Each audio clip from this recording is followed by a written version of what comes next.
જામનગરના ધારાસભ્ય રીવાબા જાડેજાએ પોતાના મત વિસ્તારમાં પ્રજાલક્ષી સેવાનો એક અનોખી રીતે સેવાની પહેલ કરી છે, જેમાં કેન્દ્ર તેમજ રાજ્ય સરકારની વિવિધ યોજનાઓની માહિતી અને તેનો લાભ આપવા માટે હરતા ફરતા સેવા રથનો પ્રારંભ કર્યો। રથ થકી જાતિની આવકના દાખલાઓ, દિવ્યાંગ સહાય યોજના, ડિજિટલ વિદ્યાર્થી સહાય યોજના, મુખ્યમંત્રી રાહત ફંડ જેવી વિવિધ સુવિધાઓ લોકોને પોતાના ઘર આંગણે નિઃશુલ્ક મળી રહેશે।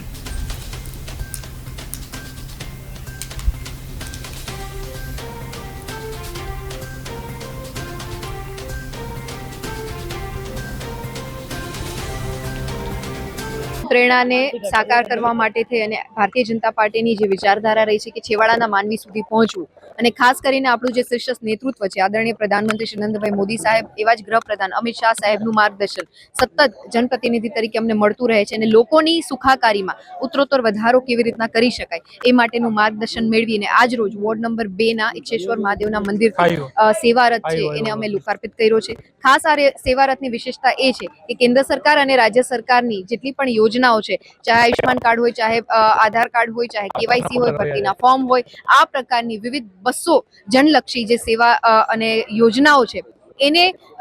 લોકમાનસ અને જનમાનસ સુધી પહોંચાડવાનું અને મધ્યમ વર્ગને વધારે મજબૂત બનાવી અને મુખ્ય પ્રવાહમાં જોડવા માટેનું કામ આજે આ સેવા રથના માધ્યમથી અમે ખુલ્લું મૂકી અને કરી રહ્યા છીએ। દરેક શનિ રવિ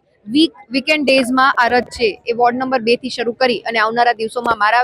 વિધાનસભાના જેટલા પણ વોર્ડ્સ છે એમાં પ્રવાસ કરશે, ડેટા એકત્રિત કરી અને લોકોને મેક્સિમમ ટૂંકા જ સમયમાં કેન્દ્ર સરકાર અને રાજ્ય સરકારની યોજનાઓનો લાભ મળે એ માટે અમે સતત પ્રયત્નશીલ છે। કોમ્પેક્ટ વેનના ફોર્મમાં આજે આ સેવા રથ છે એ લોકોની વચ્ચે થઈ અને ખુલ્લો મૂકવામાં આવ્યો છે। હું આપ સૌના માધ્યમથી, મીડિયાના માધ્યમથી